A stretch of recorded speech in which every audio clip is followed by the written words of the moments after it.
How do we know if something is good or bad? Let's take a look at one story. A young man broke his leg in a work accident. People cried, "Oh, how awful."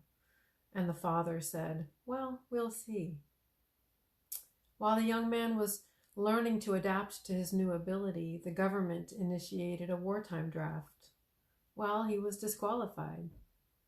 And everyone thought, "How fortunate." And the man's father said, "Well, we'll see." The young man could no longer work his farm because of his disability. And so it fell into ruin. And people thought, "What unfortunate luck." And the father said, "Well, we'll see." The young man had to go to a different town in search of a new job.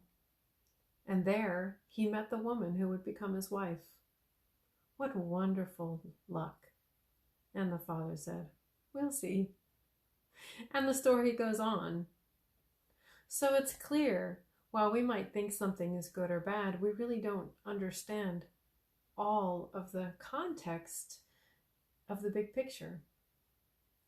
Maybe the events were painful or difficult, but perhaps not good nor bad.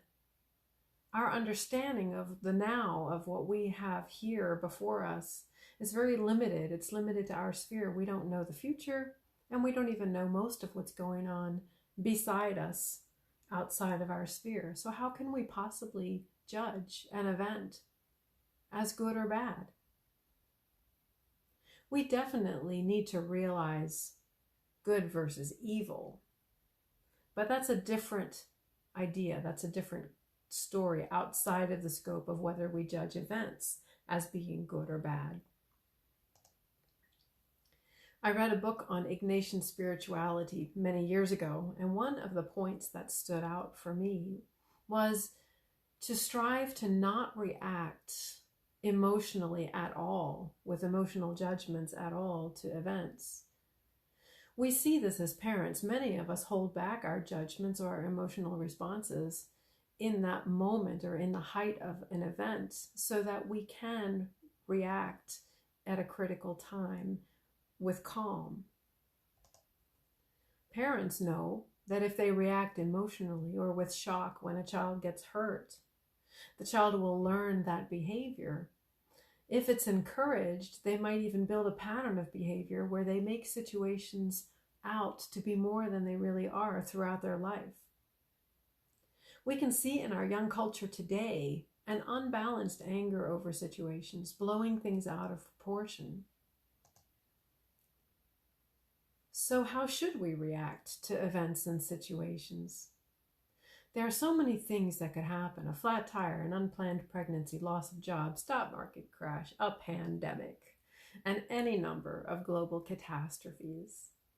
Even just calling them catastrophes has already identified that we're predisposed to judging events as bad. But what if they just are?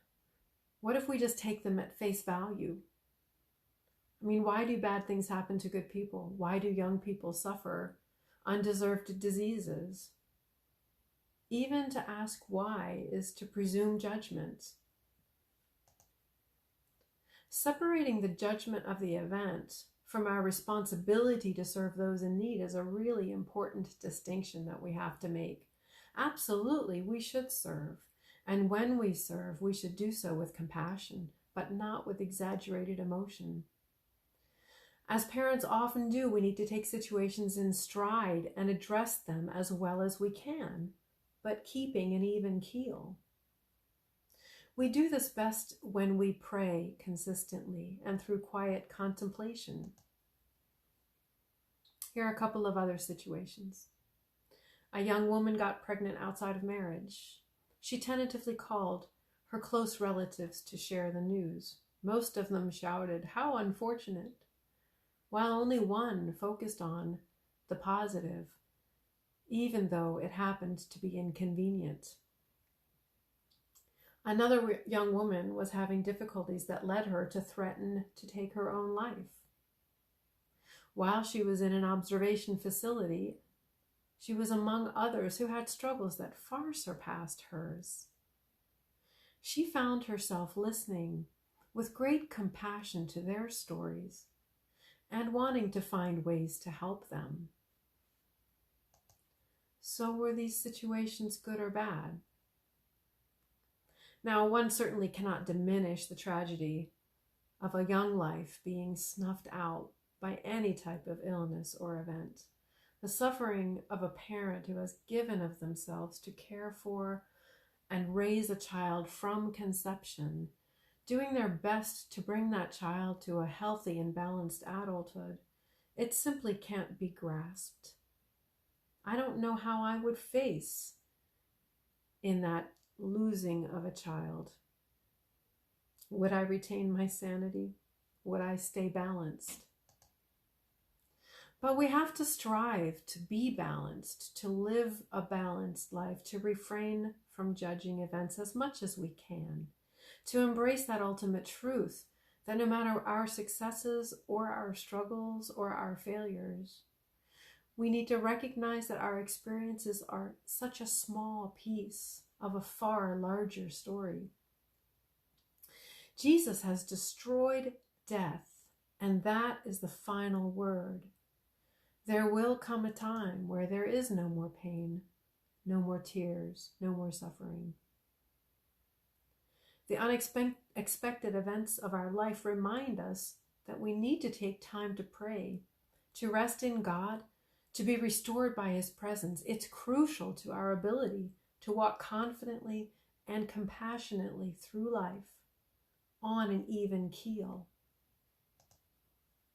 So perhaps this time of Lent is a good time for us to seek out a new peace and a new calm, to stake our claim to the victory that Christ won for us, that victory that allows us to take authority over our thoughts and our reactions and our behaviors, to hold on to the positive ones, to discard the negative ones, and to always believe in and look for the positive and the good in every situation. Pray well, and be sure to check the comments to find today's song pick and leave a comment or share so that Facebook knows people are watching. Have a wonderful day.